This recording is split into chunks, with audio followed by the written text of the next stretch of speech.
बेटा था। उषा हमेशा ही अपने सगे बेटे सुनील को ज्यादा प्यार करती थी। सुनील की शादी हो चुकी थी और ऋषभ की शादी भी निशा नाम की लड़की से हो जाती है। उषा सुनील की पत्नी कीर्ति को ज्यादा प्यार करती थी। एक दिन वो अपनी बहू कीर्ति के लिए साड़ी ले आती है। ये लो बहू, तुम्हारे लिए साड़ी लाई हूँ। कल पड़ोस की शादी में जाना है ना, तुम यही पहन कर चलना। तभी वहाँ ऋषभ आ जाता है। अरे माँ, तुम निशा के लिए साड़ी नहीं लाई? वो भी तो कल शादी में जाएगी ना? हाँ, वो भी जाएगी, पर उसके पास तो काफी साड़ी होंगी ना। अभी अभी तो शादी हुई है तुम दोनों की, तो उसी में से कोई पहन लेगी वो। ऋषभ ये सुनकर उदास हो जाता है। तब निशा कहती है, आप उदास क्यों होते हो जी? सही तो कह रही हैं मम्मी जी।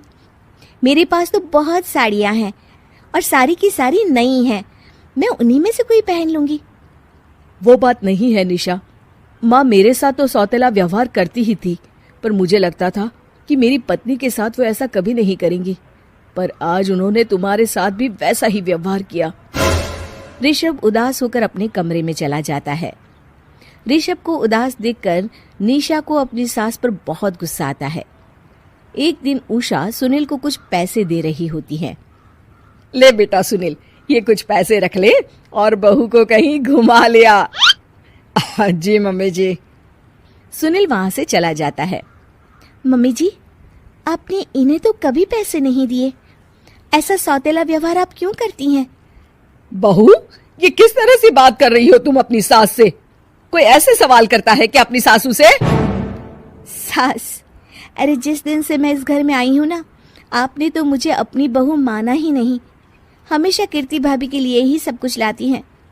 मुझे तो आज तक आपने कुछ दिया ही नहीं। क्या मैं जानती नहीं कि आप ऐसा क्यों करती हैं? देख निशा, तू अपना काम कर समझी।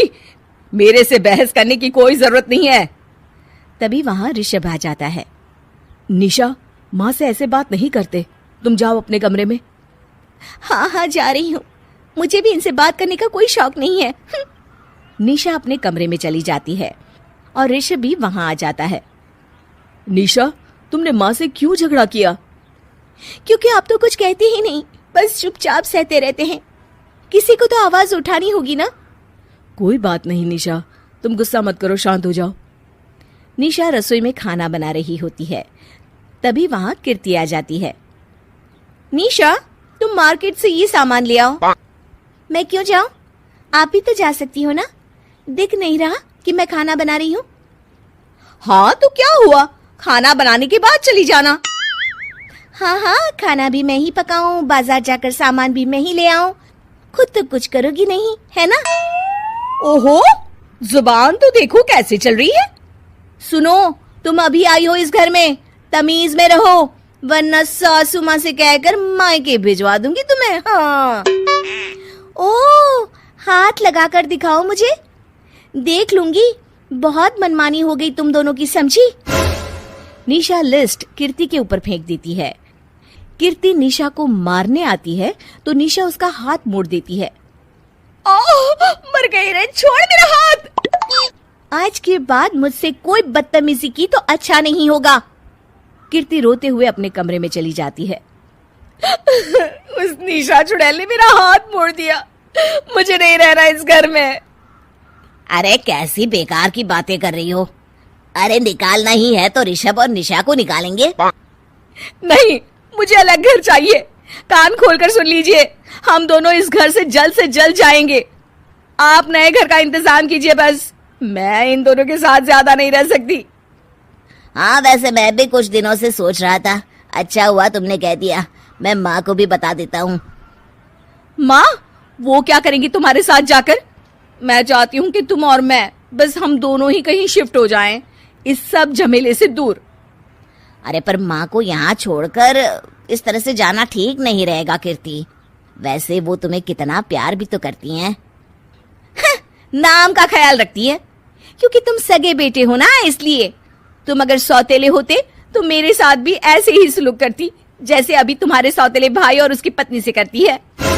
अरे पर फिर भी कुछ भी नहीं। देखो, या तो हम दोनों इस घर से कहीं दूर जाएंगे या फिर मैं अपने मायके चली जाऊंगी। हाँ, बता देती हूँ। अच्छा बाबा, अच्छा ठीक है। सुनील अपनी माँ से बात करने आता है। माँ, मैं सोच रहा हूँ कि कीर्ति के साथ अलग घर में शिफ्ट हो जाऊं। अरे वाह बेटा, ये तो बहुत अच्छा सोचा है तुमने। कब शिफ्ट होना है हमें? मैं भी पैकिंग कर लेती हूँ। अब नहीं माँ, मैं और कीर्ति ही जाएंगे बस। आप तो यहीं रहो, ये पुश्तैनी घर भी है ना आपका। अरे बेटा, तू तो मेरा सगा बेटा है, तू ही मेरे साथ ऐसा कर रहा है। मुझे अपने साथ ले जा बेटा। तभी वहाँ कीर्ति आ जाती है। अरे माँ, आपको पता भी है कि किराए के घर में कितना खर्चा होता है, और अगर आपको भी लेकर गए तो और खर्चा होगा। आप तो बस यहीं रहो इसी घर में। कोई बात नहीं सुनील, तुम लोग चले जाओ। माँ यहीं रहेंगी हमारे साथ। हम माँ का ख्याल रखेंगे। तुम लोग अपनी गृहस्थी संभालो। निशा को ये देखकर बहुत खुशी होती है। वो मन ही मन सोचती है, अब आया ना ऊंट पहाड़ के नीचे। अब मम्मी जी को पता चलेगा, बड़ा सगा और सौतेला करती रहती थी। सगा बेटा तो जा रहा है छोड़कर, अब आएगी इन्हें अकल, और नहीं आई तो मैं ला कर रहूंगी।